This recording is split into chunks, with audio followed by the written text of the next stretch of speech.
everybody, and welcome to episode 6 of the Gen Next Community Talk Series.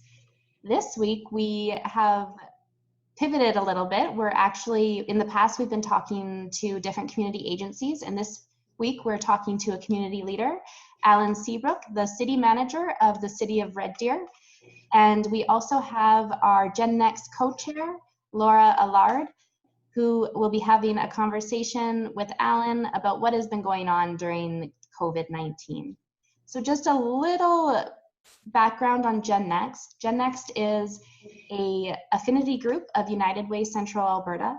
They are young professionals aged 20 to 30 who have rallied together to bring awareness to social issues in the community and to really get involved in what is going on in our community and to gather our networks in mobilizing community action. So I'll now pass it over to Laura, who will start the conversation. Thank you, Farron. We definitely had some prior plans of having what was going to be called a Banter with the Bigwigs spring social event. So it is exciting that we still get to incorporate some of these plans into our Gen Next Central Alberta Community Talk Series, by having some conversations with some of our community leaders. So thank you very much, Alan Seabrook, for joining us for the first part of this series for episode number 6. You're very welcome. Wonderful. We have some questions for you since we are a curious bunch that cares what happens in our community. And we'd like to know what's happening in your world from your perspective. How are you doing, Alan? Well, it's been pretty challenging. I mean, the world changed on us the second week of March, and it certainly came very suddenly. We had to act very quickly at the city of Red Deer, and we basically started to take action immediately. And really the actions that we were taking really had the one overall objective, and that was to protect our residents, to protect our staff at the organization that are providing services, and really make sure that we were following the advice of medical experts and the medical officer of health for Alberta, as well as the medical officer of health for Canada.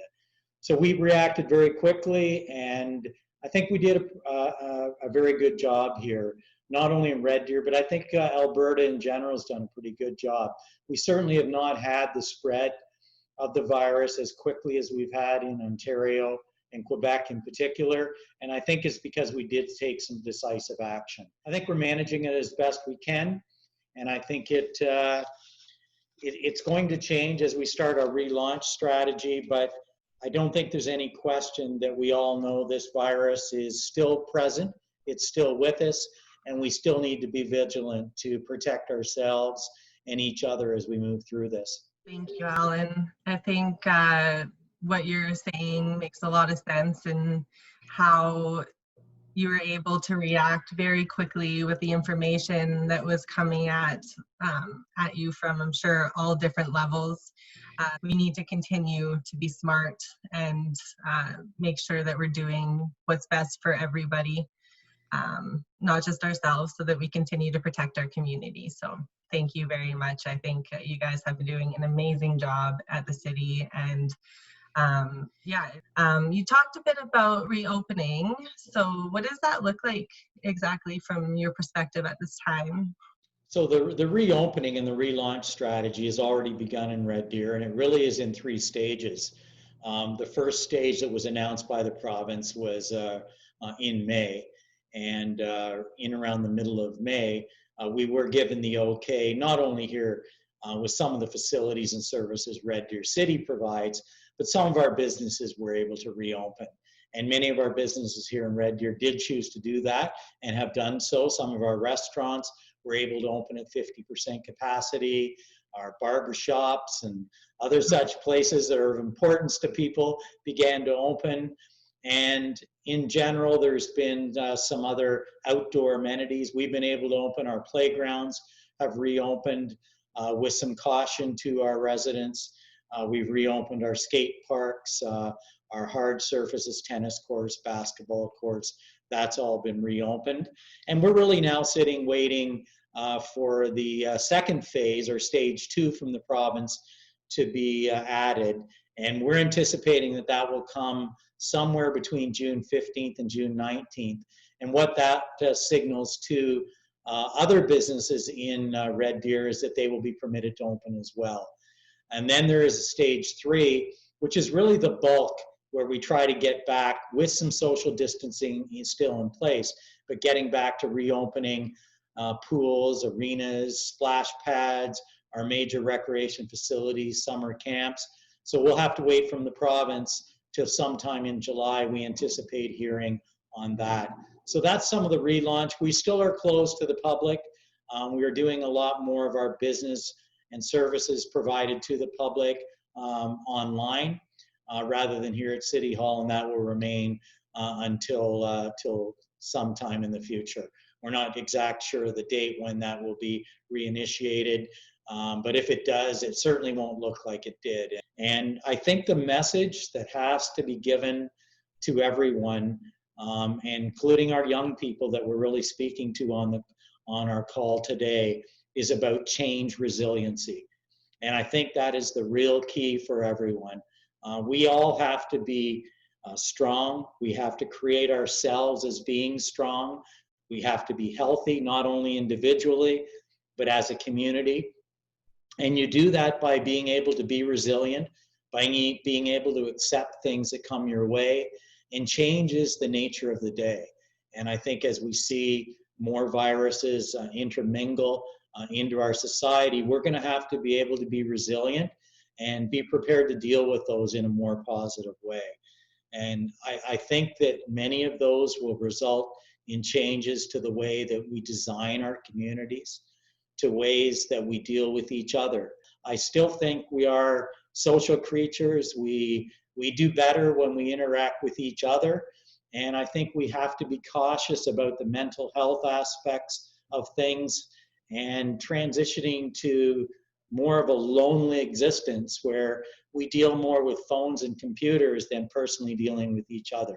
So I think it's a bit of a mix. I think we can do some of our work more virtually, but I'd be cautious in going the full way.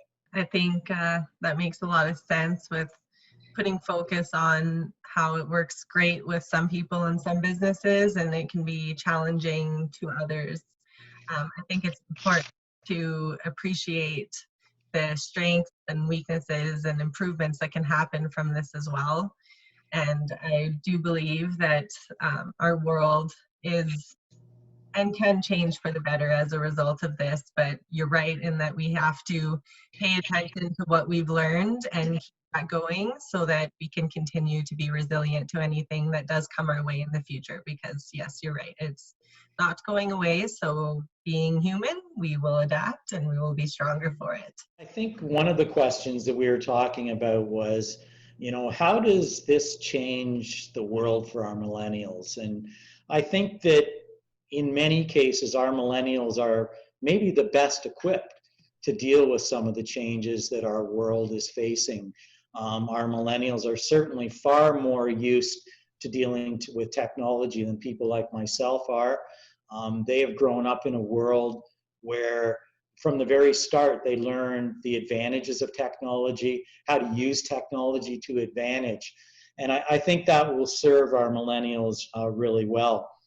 I do think, though, that the types of jobs that may or may not be present will need to change. And I think that some of the work and the jobs that millennials will do will be different than what they envisioned that they would be. I think there's lots of opportunity there to reinvent ourselves, to think differently, to get training and deal with the new world and the new ways that we'll have to interact with each other. This conversation, just honestly, it excites me hearing about all of the changes and ideas that are going to be implemented going forward. So thank you so very much for enlightening us with all of your new information that you're providing to us. You're very welcome. Thanks for having me. Thank you also, Farron, for setting this up, and United Way Central Alberta, and of course the Gen Next Central Alberta Cabinet members for continuing these talk series. So please stay tuned and follow us on the social media platforms. And again, thank you very much, Alan. Oh, you're very welcome. Thanks, ladies. Thanks, Farron and Laura. Appreciate it. Have a good day. You as well. Bye-bye.